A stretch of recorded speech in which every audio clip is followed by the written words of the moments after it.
Bonjour tout le monde, je reviens avec une nouvelle recette. Alors là, ça sera pour préparer un pain surprise. Alors je vais vous expliquer comment faire, c'est très simple. Surtout pour les personnes qui me suivent au niveau du pain, vous savez que c'est des recettes faciles et rapides à faire. Alors voilà ce qu'il me faut. J'ai préparé un mélange de farine en farine de blé en T65, mais vous pouvez très bien prendre de la T55. Donc j'ai pris 650 g de farine de blé et j'ai mélangé à 350 g de farine de seigle. Donc la recette est pour 1 kg de farine.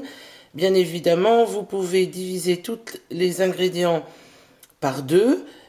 Toute la procédure restera la même, que ce soit pour les temps de levée, pour le façonnage, et le temps de cuisson sera légèrement différent, mais ça je vous explique à la fin de la vidéo. Alors vous allez donc procéder de cette façon. Vous allez mettre déjà l'eau dans la cuve, vous allez diluer la levure dans l'eau, vous allez ajouter la farine, et en dernier, vous mettez le sel. Vous lancez donc un programme de pétrissage en vitesse 1 sur votre robot et vous laissez pétrir durant 10 minutes. Alors la pâte se décolle bien en fait de votre robot, donc c'est là que vous pourrez arrêter le pétrissage. Vous voyez que la pâte donc ne colle pas au doigt et elle est bien élastique. Alors après avoir déposé votre pâte sur un plan de travail légèrement fariné, vous allez venir la bouler grossièrement, c'est-à-dire que vous ramenez un coin, on va dire, de la pâte au milieu, vous la soulevez de manière à emprisonner de l'air à l'intérieur. Voilà, comme ceci, vous tournez votre pâte au fur et à mesure. Au fur et à mesure que vous ramenez la pâte, vous allez voir que la boule va se former d'elle-même. Vous retournez votre pâte. Avec la main, vous venez donc tourner votre boule comme ceci. Vous refermez bien, que la pâte soit bien fermée en dessous. Vous farinez légèrement votre bassine. Enfin, moi j'ai pris une bassine, c'est plus pratique. Vous posez votre pâte comme ceci à l'intérieur. Ensuite, vous recouvrez la bassine d'un film plastique, un torchon, n'importe quoi, mais enfin pour éviter qu'elle se dessèche. Voilà, comme ceci. Moi j'ai pris un sachet, ça va très bien. Et vous le laissez pousser au minimum 2 heures sur votre plan de travail. Alors pendant ce temps-là, préparez donc votre moule qui servira pour la cuisson. Alors ce que j'ai pris, moi j'ai une plaque donc qui va au four, ma feuille sulfurisée, un cercle d'environ 22 cm de diamètre et il a été chemisé donc avec une grande bande de papier que j'ai maintenu moi avec des agrafes pour la cuisson. Voilà, donc la pâte a doublé de volume.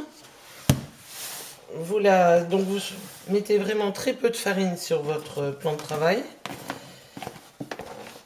On vient donc déposer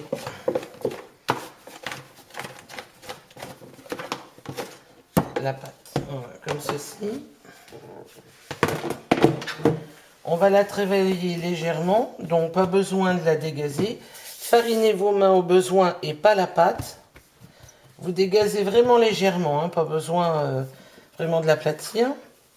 Et on refait pareil, c'est-à-dire que vous venez ramener de la pâte au milieu, comme ceci, et vous reformez donc la boule.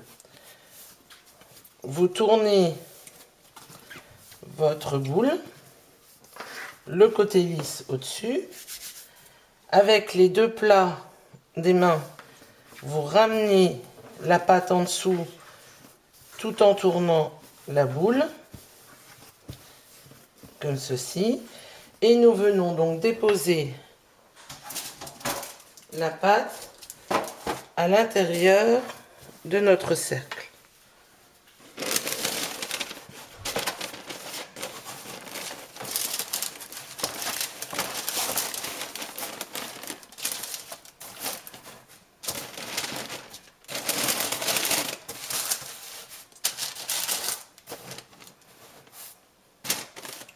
Voilà. Donc je vais vous montrer l'intérieur. Voilà, elle est déposée comme ça.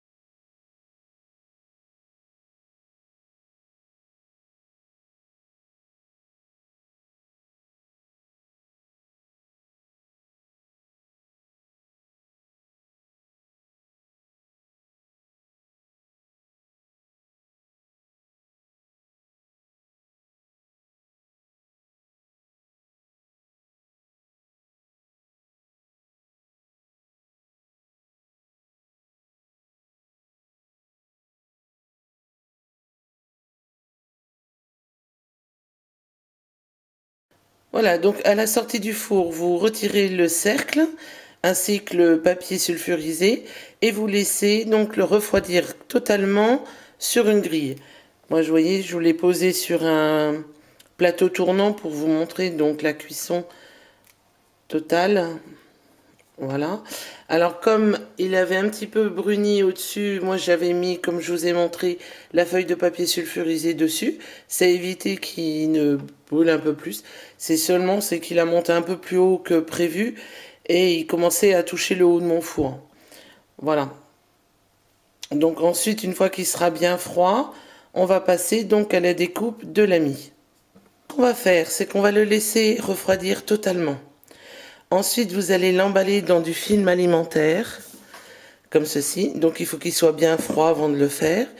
Et vous allez le laisser au frigo durant 24 heures, de manière à ce que la mie rassisse un petit peu et qu'elle soit plus facile en fait à être coupée par la suite pour éviter qu'elle ne se déchire en la sortant. Donc, je vous montrerai la procédure demain.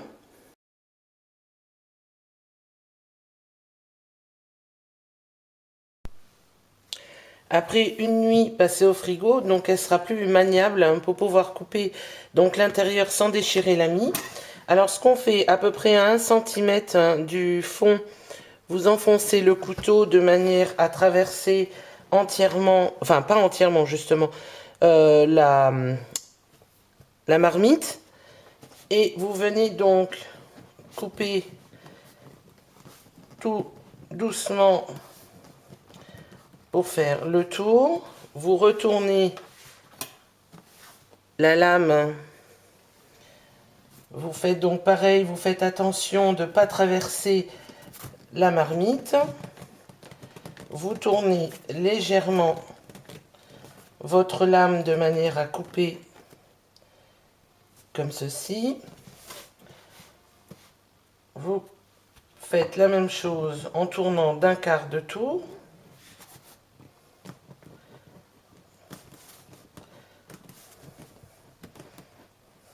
Voilà. Vous faites pareil, vous tournez votre lame.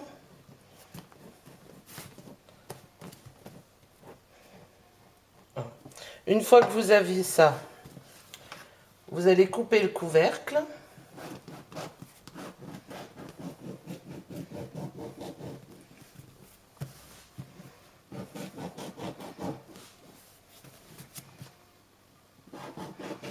Voilà, de manière à ce que ce soit coupé droit. Vous voyez, comme ceci.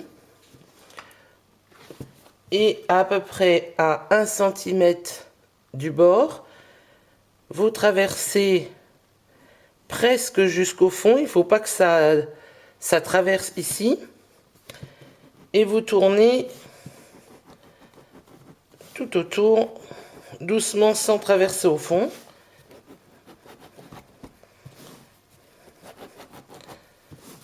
Voilà.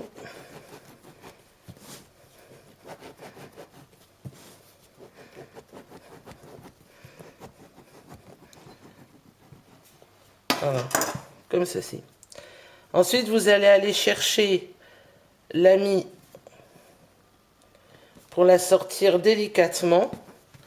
Alors, vous y allez doucement.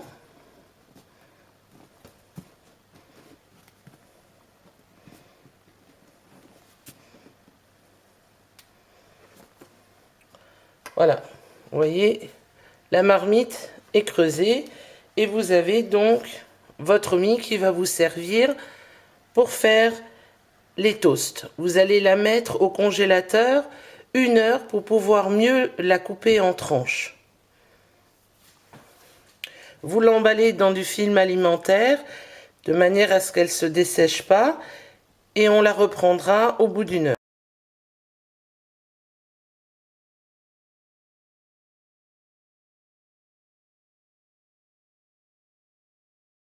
Alors pour la découper, vous commencez déjà par couper en moitié.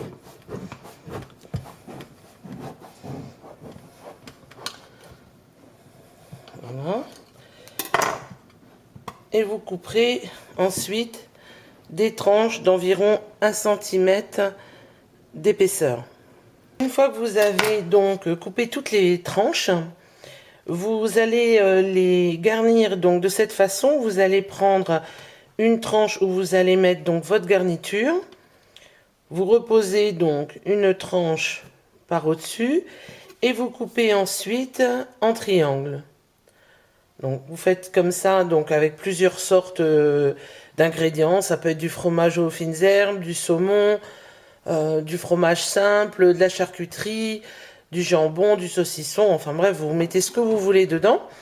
Et vous reconstituez donc votre mie en mettant donc des tranches de différentes garnitures à tous les étages, de manière à ce qu'il y ait un mélange lorsque vos invités prendront donc un petit sandwich dans la marmite. Maintenant, si vous désirez faire votre marmite d'avance, donc vous faites comme moi, vous préparez donc la marmite, vous coupez les tranches, vous les remettez dans le pain et on va donc filmer entièrement la marmite et vous pouvez la congeler. Donc la veille, vous la sortez donc de votre congélateur, vous la laissez se décongeler tranquillement à, comment dire, sur le plan de travail à température ambiante.